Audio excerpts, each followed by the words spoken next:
Hi YouTube, welcome back to the Nordic watch channel where we discuss affordable to mid-tier watches and anything watch related. I'm Anders from Finland and today another Seiko 5 review, this time of a 2019 release, the SRPE53 aka the DressKX or aka the Solid Boy. This particular reference is the blue dial version on a bracelet. If you're interested in watch related topics, subscribe to the Nordic Watch channel, and that's pretty much it. Let's get to the review. Just like in the previous video about the mini turtle, I plan on showing you how this thing also looks on a variety of different straps. Just so you get an idea of how it looks and wears on different straps, so if you're going to buy some new straps, you know what they look like. But I'll get into those strap alternatives at the end of this video. Now this new Seiko 5 line came out sometime last year, I think, and these come in a really large variety of colors and straps. They come in different like metals, like two-tone, rose gold colored or gold colored, black, big variety of different colors and styles. I think this is my favorite of the whole bunch so far. If we take a look on Seiko's site here, these are around 300 euros in Finland, but you can get them from AD at a discount at around maybe 220 euros. Second hand, at least here in Finland and all the forums and Facebook groups, these are moving for a little under 200 euros, so you can get these for a really good price in my opinion. As usual, I bought this one second hand at a pretty good price, saw the opportunity, grabbed it, and actually I'm surprised by how much I like this watch, especially on account of it being a blue dial watch. In this video I plan to first go over the overall basic information about the watch, go through the case, the dial, the bracelet, stuff like that. Then get into the things that are positive in my personal opinion, and then a bit of the negatives in my opinion. Of course, a wrist and Lumeshot also, and then showing you how this thing wears on different kinds of straps. But yeah, that's pretty much it, so let's get to the video. Let's take a quick look at the box. Seiko went with a new design for these Seiko 5s. Black outer box. Inside there's this really different box with a diagonal cut. And just your basic pillow, extra links, hang tag there from the opening. A bit of a different box here, and under here you have the instructions manual and guarantee manual and card. As usual. Right, let's get to the watch. Off the bat, before getting into any of the specs of this watch, I have to say the overall design and look of this thing is fantastic. It reminds me of the Tudor Black Bay 36, but it's a bit larger and it still looks like a Seiko. It looks really a lot like the Seiko SKX, and the first thought I had when I saw this, especially after being a little bit on the fence about the new Seiko 5s that were these dive style watches that people thought would replace the SKX, my thought was that, oh boy, they just put a solid bezel on the same case and they save money and blah blah blah. But actually they downsized this watch, so this is smaller than the previous new Seiko 5s, and so they had to make a new case and new dial, I believe, and everything. So that's a big positive, and this size is something fantastic for a sub 7-inch wrist, I have to say. But this has a more of its own identity compared to the 5KX models that look like the SKX, because this is, well, I'd have to say it's pretty different from any watch that Seiko has previously made, even though it still has that kind of SKX look on the dial and hands, and the case shape, of course. I already mentioned the fantastic size of the watch, so let's get the dimensions out of the way. It has a diameter of 40 millimeters. It's 11.5 millimeters thick. It has a 44 millimeter lug to lug and a 20 millimeter lug width. So this thing is just the perfect sweet spot watch for at least me, with a 6.5-inch wrist with that 44 millimeter lug to lug, which is a great lug to lug, especially considering it's still a 40 millimeter diameter watch. So I absolutely love this size for myself, and I recommend people with 6.5-inch wrists to try it out. The bracelet, as I said, starts at 20, tapers down to 17.5 at the clasp, and goes back up a bit at the clasp, as usual, probably a couple of millimeters. Bracelet itself is nothing special, but nothing really bad either.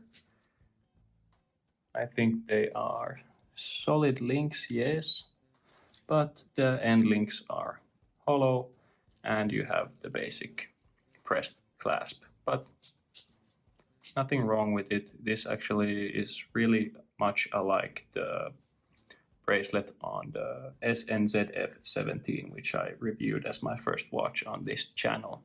It's a really solid bracelet. It does the job. Has a little bit of sound to it, but not too bad. And not too bad of a flex either. It works on the bracelet, but I tend to keep it on this black leather strap, which I'll show you later, which looks absolutely killer. That's the bracelet out of the way. Now the case has drilled lug holes, so that's a nice touch, helping you switch the bracelets. And it has polished sides, and bezel is kind of a polished sandwich, so it has it's polished on the top and on the bottom of the bezel, but it has this strip of brushing there in between, so that's a nice addition and attention to detail by Seiko, because that thing catches the light pretty nicely. And top of the lugs are brushed. And here on this side, again, the crown guards, like the ones on the Seiko SKX, are polished, as well as the side. Hardlex crystal in the back, and same thing on top. No surprise there. Inside we have the 4R36, probably a familiar movement to many of you, but just in case, let's put the specs of the movement somewhere around here. I don't have to repeat them. It's a good workhorse movement. It's quiet on the wrist, which is something I like compared to some Miyota movements, with the bidirectional winding on this one. And it's durable with the DiaShock. And yeah, nothing to complain. I like the 4R36, also known as the NH36, if it's something other than a Seiko and they've sold it to them. All right, a closer look at the dial. As I said earlier, it's really reminiscent of the SKX, with this kind of diver style dial, meaning it has these big indices, kind of a diver style hands, even though they are a bit slimmed down from the Seiko divers, and it's got tons of lume. And why don't we put the Lumeshot actually right here. And here is the Lumeshot. As you can see, lots of lume on this dial and hands. Seiko kept it pretty simple with the printing on the dial, which is something that I like. Just applied Seiko and then printed new 5 logo and printed automatic down there at the 6 o'clock. Nice day and date window. I like it. It's got a attention to detail with that small chamfering there on the edge, if you can see that. I like that. And the basic chapter ring going around the dial also. One thing that I did notice with this dial, which was a bit of a letdown, is that really small text there at the below the 6 o'clock index is kind of messed up. Even though I looked at it with a magnifying glass, I couldn't figure out what it said. So that kind of sucks. A little bit of a quality control issue, I think. But hey, who reads that text anyway? And as I mentioned, really dive style hands, so sword and arrow combination with the classic lollipop seconds hand, which is also the same seconds hand, I believe, as on the mini turtle, because this one is also painted black here at the counterbalance, so that ball of loom kind of just floats on the dial, which is really nice. But yeah, hey, if the design is broken, why fix it? It works really well on this dial, in my opinion. Also, the indices are nicely framed by this shiny metal, so that catches the light nicely also. The thing about this dial that really speaks to me is the shade of blue, because it's just this great gradient kind of blue. In some lighting it looks like black, like here, but then when it hits the light, it's really good looking, in my opinion. Just the perfect shade of blue for my taste. It's a really vibrant color, and it has a lot of different looks to it. If you're taking photos and something, you can always notice a different angle and a different shade of blue. And here it again looks pretty black. The crown is unsigned, so not a big letdown for me. I don't really care that much, but they could have put a signed crown there. Pretty substantial crown guards on this one, so I think it's a bit of a pain to wind this thing, because on the SKX you had a screw down crown, which this does not have. So when you screwed it out, it popped out from the underneath the crown guards. But this one is actually in the manual wind position when it's all the way into the case. So these crown guards are making it a bit difficult to hand wind, but that's a pretty small problem, but just a little detail that bugged me. And here's the wrist shot on the bracelet. As I already mentioned, I think this is the perfect size for a watch. For like a sporty, kind of a tooly combination of a watch for a 6.5 inch wrist. It's a great fit. It sits really nicely on the wrist also, because it has these female end links, which people call them.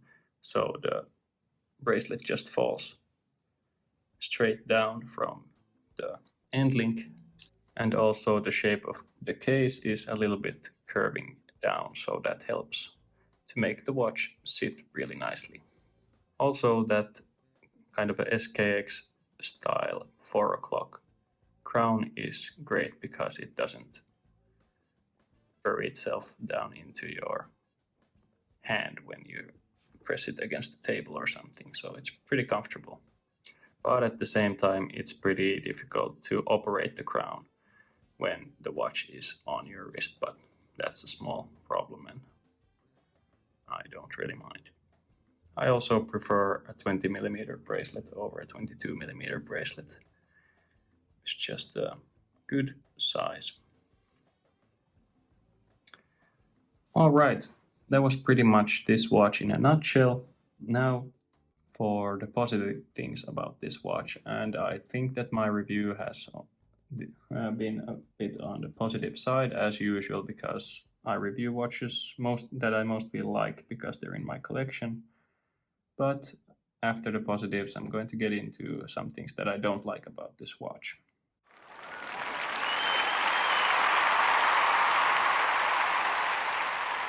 Most of the positives have already come up in this review. I love the shade of blue this thing has, and the size, as you saw on the wrist shot, was absolutely spot on for a wrist of a sub 7-inch wrist basically. Why not larger also? I love the simple dial with not too much text on it. Just everything you need to know is there. And I also like that it has the NH4R36 movement. And see-through case back, always nice. I think it's a great thing for someone who's getting their first watch or something like that to have a see-through case back, because it's fascinating to look at the movement. So many people have been complaining about or I don't know if complaining about the 100-meter water resistance or the lack of screw-down crown. That was maybe more about the 5KX models because they look like divers. But this thing has 100 meters water resistance, so I think that's great for a watch of this kind of style. It's kind of an everyday watch. So it's got a 100 meters water resistance, just like the Seiko SRPE53. And I think that's just really nice because, you know, you can wear it anywhere. You can wear it swimming, to the beach, but you can also wear it to a conference room, or why not to a party or something like that. So that's really nice versatility. If you buy full retail, then the price point is a bit of it's on the edge of being too expensive, but at some ADs, when you can get them at a discount for a little over 200 euros, I think this is fantastic value for money watch. And I do think these are a step up from the older Seiko 5 models. So I think a bit of a bump up in price is totally justified. I also like the fact that it has these drilled lug holes, make the strap changes easier. And one thing that's good about this watch is that it wears great on a bunch of different watches. And that's something that's pretty important to me. And yeah, I just love that shade of blue and the way the light catches the finishing on the case and the dial. Just a really nice overall look on this watch.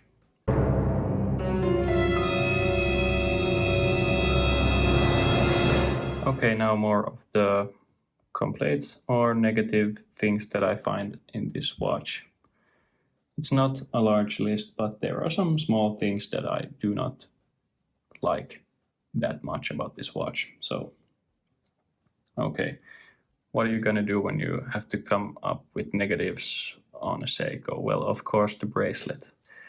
It's an okay bracelet, but hollow end links and a pressed clasp is something that you don't necessarily need to have on a $300 or euro watch. But I appreciate that that's where they're saving their money, and you can replace that with an aftermarket strap if you want to. Oh yeah, one thing about the bracelet is that it only has like one position for the micro adjustment, so that's pretty bad. That's just as on the Seiko SRP, I think. And on this one, it worked out fine, but on the Seiko SRP, I couldn't get a right. It was either too tight or too loose, so that sucks. Other classic Seiko complaint, Hardlex crystal, but I think Hardlex is just fine. I don't really scratch my Hardlex watches, so apart from a few now and then. So, okay, it's Hardlex, but it's not that bad in my opinion. Even though I said I like the dial of this watch, it can also be a negative because sometimes it can be kind of plain, and if it's in some kind of lighting that's unflattering like this, then it's a pretty boring dial. But when the light hits it right, it's great. Oh yeah, and that thing I already mentioned about the crown, I don't like that it's in the hand wind position and way in there in the crown guards. It's kind of a pain to wind it, but that's a pretty small thing. And then the bracelet has this push pin mechanism, but some people don't like that, but I have no problems with it. I think they're actually pretty easy to size up. So that's pretty much all I have to say about the watch itself. Let's get into the strap alternatives to show you what it looks like on different straps. I took out all my 20mm straps, so it can be a pretty random collection of straps, but I'll show you this thing on all of them. So here we go. First off, my favorite, a black leather strap with vintage style stitching from cheapest NATO straps. I think this just makes this watch look like the Blue Alpinist and looks overall great. Next up, a brown leather strap from Crown & Buckle, just to show you guys how it looks on a brown leather strap with white stitching. It's an alright combination in my opinion. Black cordura strap from Momentum. I think black is one of the best colors for this blue dial since every color doesn't work with it. This strap is a little bit long for my wrist, by the way. Next up, a basic gray perlon strap from cheapest NATO straps. An alright combination to wear in the summer. This fits really nicely and snug on the wrist, this watch. Desert colored NATO strap next, also works great with blue in my opinion.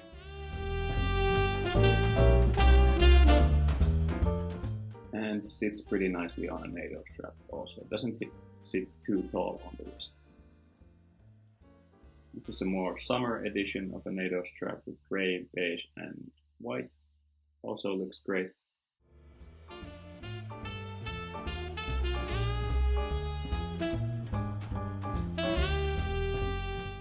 Brown leather NATO strap, in case you're wondering. Not really a fan of this myself, but maybe with some particular clothing this could look great also, but not really for my taste with this watch. And last but not least, a gray NATO strap works with every watch imaginable in my opinion. A must-have strap for any watch collector. Just works great with any kind of watch and any kind of clothing.